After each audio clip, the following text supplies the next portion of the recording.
All right, first things first, go Terrors!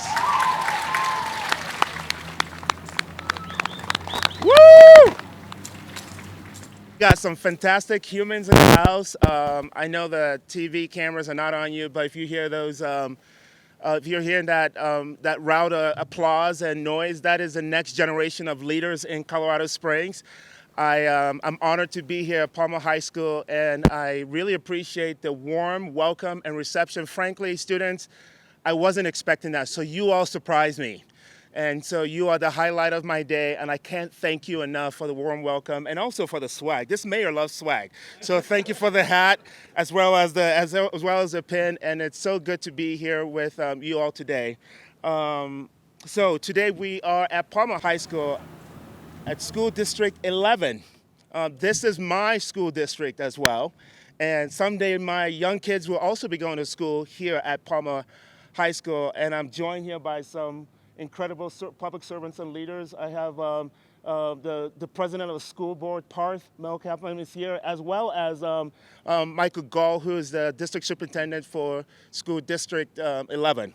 So one of the things we try to do is we try to move these press conferences around the city as we can to shine light on the incredible things happening at the city.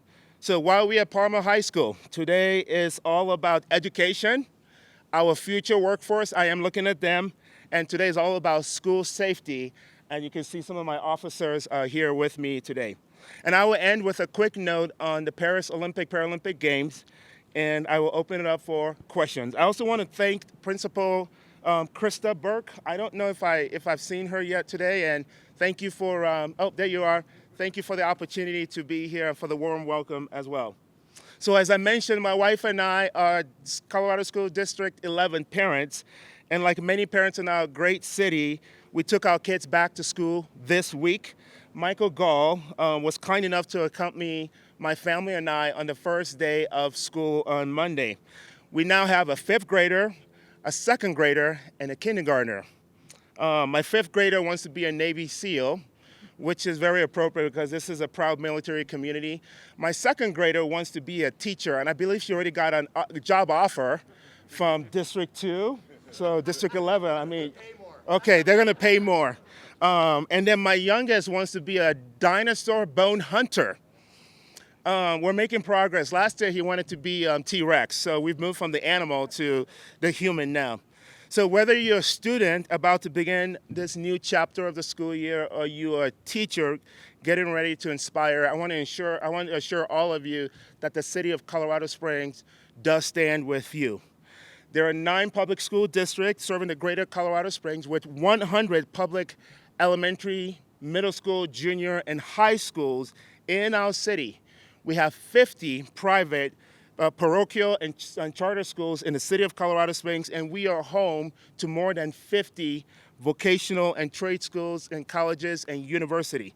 We're also a city of neighborhood schools, and we are a city of school choice, meaning that our students can attend any public school in the city for free, regardless of where they live.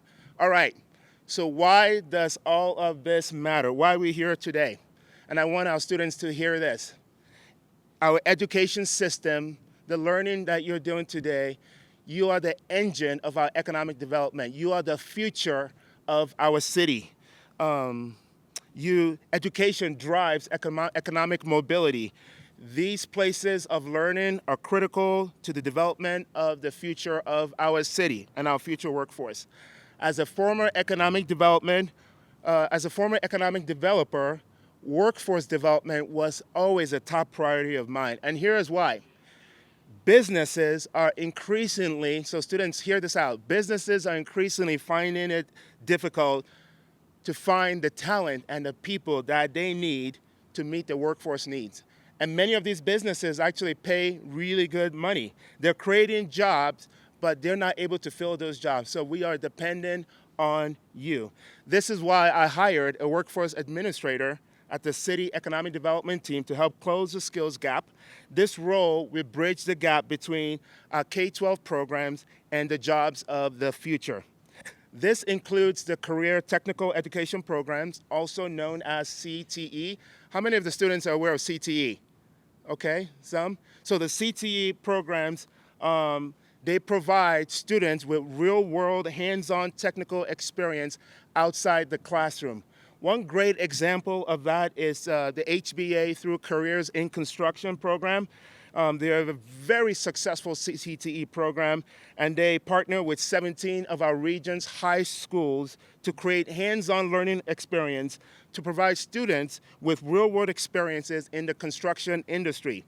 Recent surveys in the Careers in Construction program has the results are promising, with 91% of students reporting gaining significant knowledge and 78% feel prepared to enter the workforce. Okay, let's discuss school safety. There is nothing more important to me as mayor, to Palmer High School, to the entire city than the safety of our students.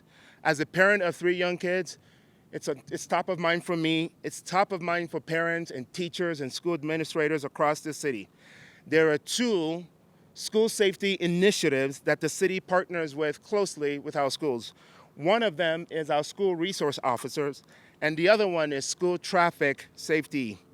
Let's talk about school resource officers. School resource officers, also known as SROs, this is a great partnership between the City of Colorado Springs Police Department and our local school district. The main goal of our SROs is to provide for the safety and the security of our students and our staff. These officers are in the schools every day that the students are in the schools. They are a trusted source for safety and part of the school's culture and community.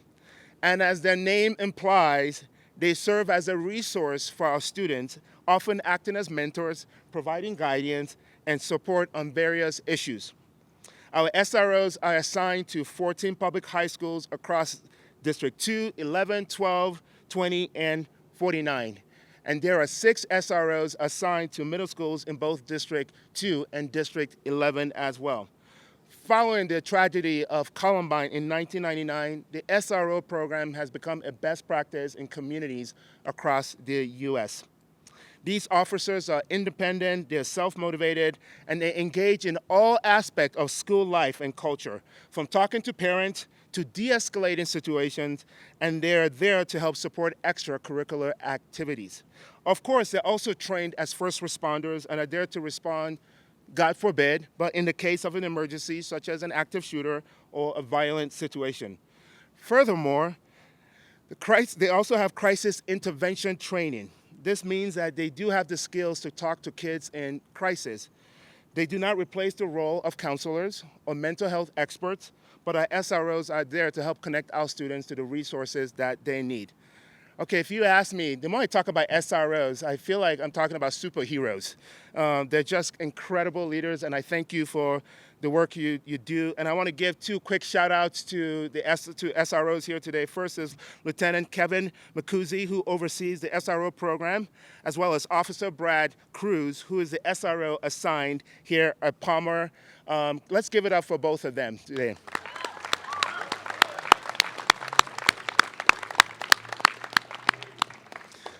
Officer Cruz has been with Palmer for 4 years, and before that, he was a detective with the Crimes Against Children unit, and he has a big heart for his work. And if you ask him what he loves most about his job, he would tell you that it's the hundreds of handshakes and fist bumps and high five that he gets from you all, the students here at Palmer.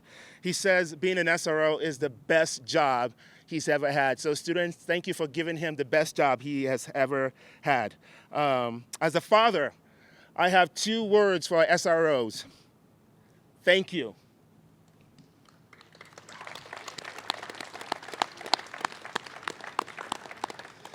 As mayor, I have 5 words. Keep up the great work. All right, let's talk school zones traffic safety.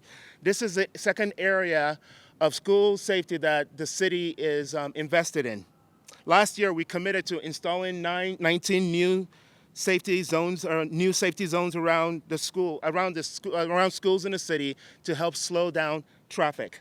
Our traffic patrol officers will be actively patrolling school zones at the beginning of the day and at the end of each day. These officers will primarily be our motorcycle unit. So the reminder is, around school zones. The speed limit is 20 miles per hour, and if you're caught, the fines will be doubled in these areas. And as our speed cameras program roll out, school zones will be one of the primary focus areas where this technology is used. These improvements will help us immensely as we enforce speed laws in these school zone areas. It really is really important that we keep our students and our children safe. So to that point, we all have a role to play, including the high school students here as well. So if you're driving, slow down, especially through school and construction zone, to help ensure the safety of everyone, especially the kids walking or biking to school. Pay attention to your surrounding, avoid any distraction, especially the use of cell phones while driving. To the pedestrians and cyclists, be aware of your surrounding. Let us set a good example as you walk our kids to school, including walking that extra block. I know it's an extra block, but make sure you walk that extra block. So as I conclude this portion of my monthly briefing, while we're here at Palmer, I'd be remiss if I didn't shine light on the exciting things happening on this campus.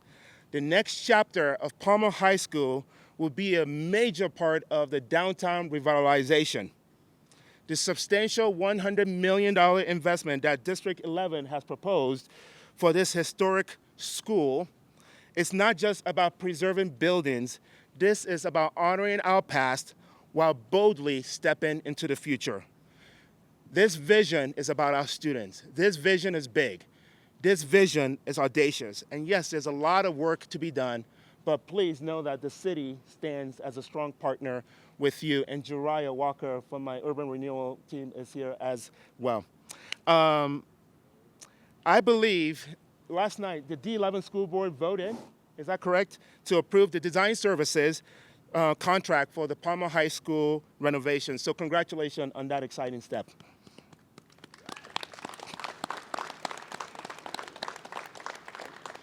All right, students, so the way it's going to work is in a little bit, I'm going to open it up to our media partners for questions. But before I do that, I want to make one last note, and this has to do with the Paris Paralympic Games. And I want to leave you with 3 highlights from the Olympics. Number 1, if the athletes who lived or trained in Colorado Springs were a country, Colorado Springs would have placed 3rd on the medal count. Yeah, that's pretty cool, huh? So check this out. The city of Colorado Springs accounted for 66 medal counts for the U.S. So 18 golds from the city of Colorado Springs, 25 silver, and 23 bronze.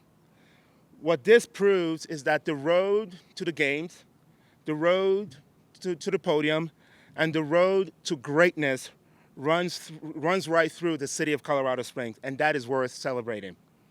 Number 2, the Downtown Summerfest was an immense success, and thank you to the Colorado Springs Sports Corp and the U.S. Olympic and Paralympic Museum for bringing us together and pulling together one of the best events of the summer. So thank you to the businesses, the hotel, the cafes and restaurants.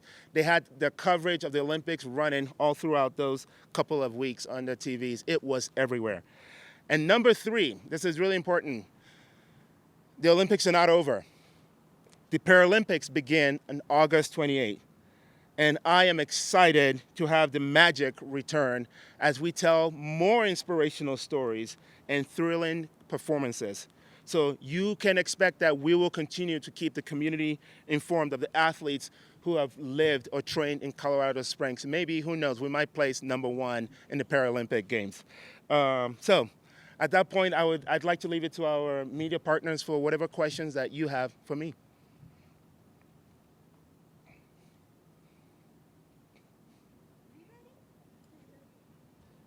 At least 1, at least 2. Oh, let the kids. Vanessa, what do you think? What do you think about the kids asking questions?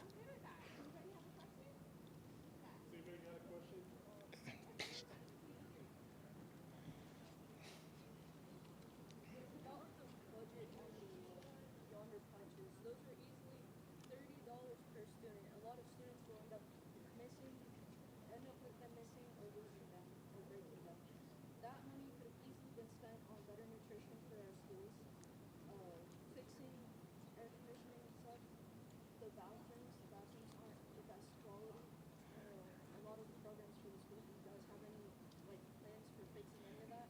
Is this the when you say budget? This is the cell phone pouches. The cell phone pouches. Okay, People purposely just don't like them, don't use them, find workarounds. and this is a new policy that went into effect this year. Yeah. So the question, what's your name again? My name is Rain. Rain? Rain? The question from Rain is about the new policy that went into effect that affects most of the students around the new use of the cell phone pouches. And I know there's some debate and it's been contested. And so the question is whether or not it was a good decision and whether or not that money could have been invested in other services that the school needs.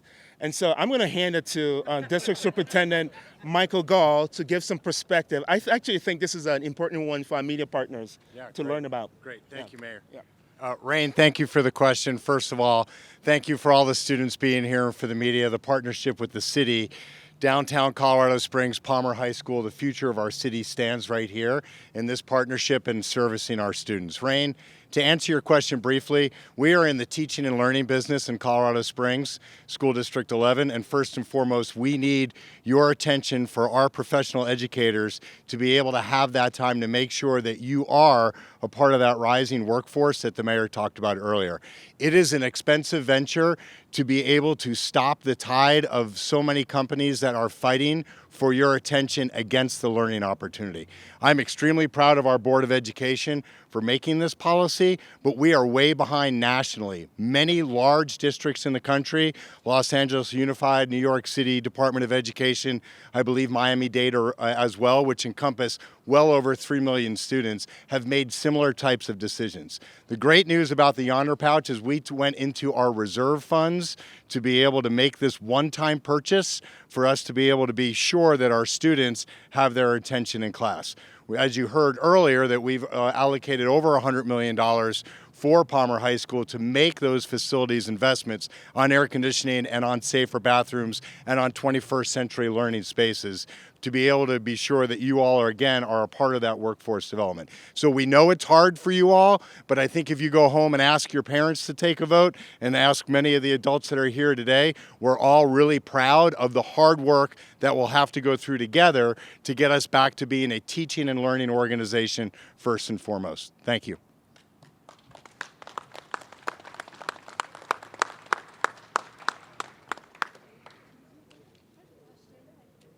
There were multiple people shot yesterday and one person died. What is your reaction to that? So the question is about the shooting from yesterday, and I believe one person died, and maybe one or two are in the hospital. Right now, we're at 27 in terms of number of homicides. At this time last year, we were at 18. So that's not good news. So we're seeing a trend. We're seeing an upward tick and an upward trend. Now, none of these incidents are related. So they're all isolated incidents. They're crimes of passion in the heat of the moment. One of the things as a city we're trying to do is to monitor what the trends are so we can try to get ahead of it. My officers are there to ensure that when residents call at the time of need, they're there as quick as possible. But they're not there and they can't stop domestic violence and crimes of passion. And so this is why, as mayor, when you hear me say, I want to focus on upstream solutions and on mental health and providing opportunities, that's to prevent some of those crimes. So it's a two-pronged approach, our ability to respond to crime when you call 911, but also we at some point we must get ahead of some of the issues of why our residents are committing crime. And to the family members of the deceased, my heart goes out to them because losing a loved one, no matter what the situation is really hard. And so when I got that phone call yesterday, it broke my heart for multiple reasons, including just for our city. But know that I've activated my team to begin to look at the data to see if there are any trends that we can monitor around this uptick. I was wondering about school safety in regards to like the roads. Right. How what is being done to make the roads safer around, like specifically here at Palmer High School, like with the roundabout debate. That's No, the question is about with regards to school safety, specifically with the roads. The city has three primary functions. That's around public safety, as represented today. Our public infrastructure, so thank you for that question, has to do with our roads and public works, and also our public parks. Now, this question connects public safety and our public infrastructure, and the mention of the roundabout has been a hotly contested, debated issue, but understand that as a mayor, I'm committed to making decisions that are evidence-based, and the evidence there shows that there are a lot of traffic incidents that happen there. So we're closely monitoring it, but we're not going to make a decision without hearing from the public. But when it comes to our road infrastructure, it really is important for us not just to fix potholes. Potholes is a Band-Aid solution. We want to have the ability to go and repave all the roads so that we have roads that are lasting, that are smoother, and also we're saving the city money as well. So this November, and I'm looking to the students who are 18 years old, and you can vote. Make sure you vote for this initiative on the ballot. It's called 2C. Hopefully it's going to be 2C, but it's a road maintenance, road improvement program, and it ensures that you can leave home and drive smoothly and drive safely from home to school, from home to your favorite restaurant, your favorite cafe, to your neighbor's place, and to your friend's place. And so this ballot initiative gives us the funding to be able to extend our road improvement program and just make it safe for all of us and all the parents and all the students coming to school every single day.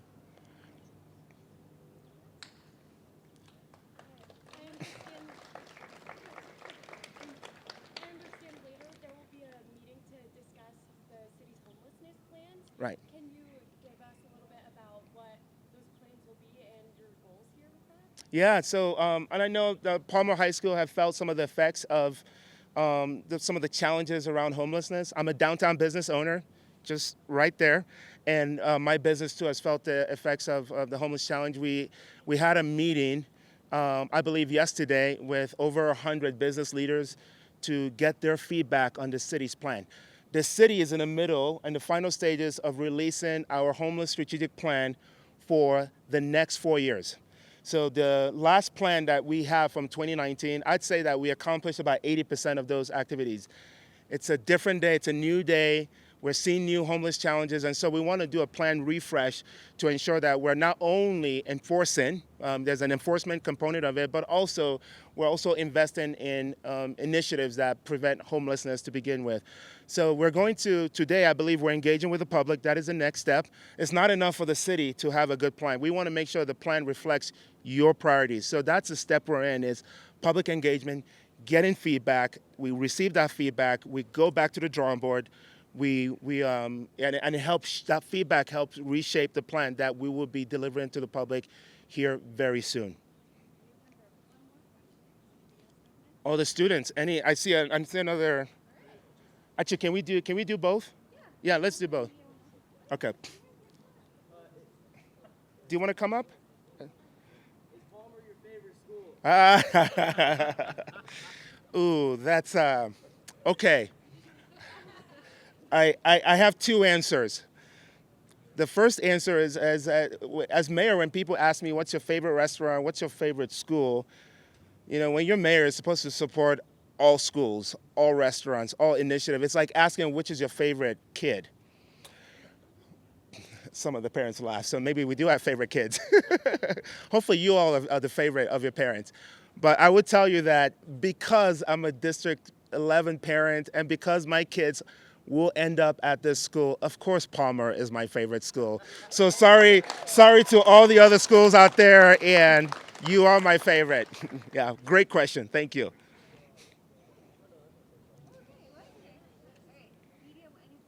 Was that the same question you had? No way. I love it. All right, thank you all, and mostly to the students. Go Terrors. Thank you.